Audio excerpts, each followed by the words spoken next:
Hey guys, what's going on? Daryl again here from the Neon Tourist YouTube channel, and today I'm here with a no-frills video about where you should park when you go down to Fremont Street.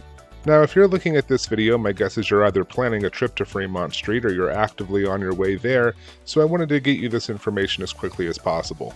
As you can see from this map, there's a lot of places that you can potentially park, so what I've gone ahead and done is highlighted them for you here. Feel free to pause the video if you'd like to inspect this map, but I'll also include a shot of it at the end of the video for your convenience. Now what I'm going to do is show you the different situations that you're going to encounter when you get down to Fremont Street as far as parking conditions, because there are a lot of options and there are things to know about each of them. One of the first things to know is that you're going to have to pay to park everywhere unless you have validation. This first location I'm showing you right here is actually a privately owned parking lot, and there are several of these around the downtown area. Now you will also see these signs along the street. Here, as you can see, it's only 1 hour parking from 8 a.m. to 6 p.m., but that time changes the closer you get to Fremont Street and also depending on the time of day that you're parking.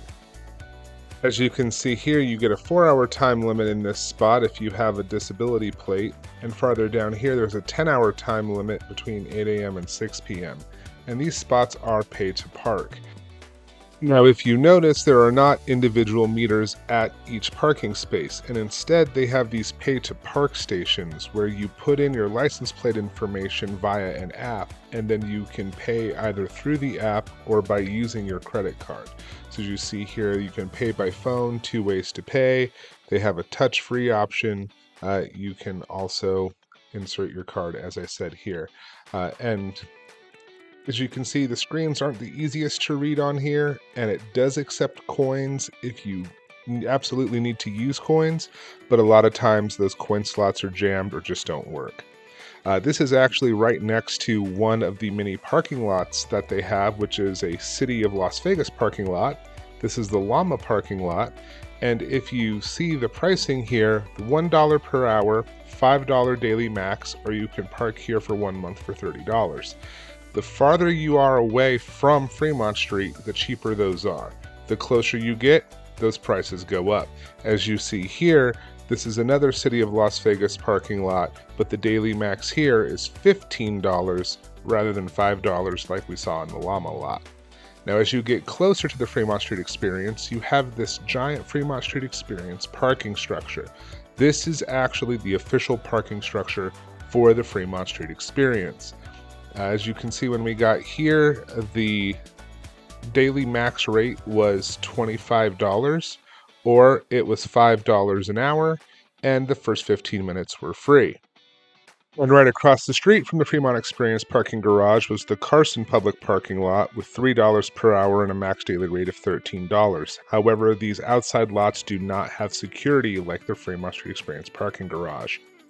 So please keep that in mind when deciding where to park, as these neighborhoods have a lot of unhoused and drug-addicted individuals.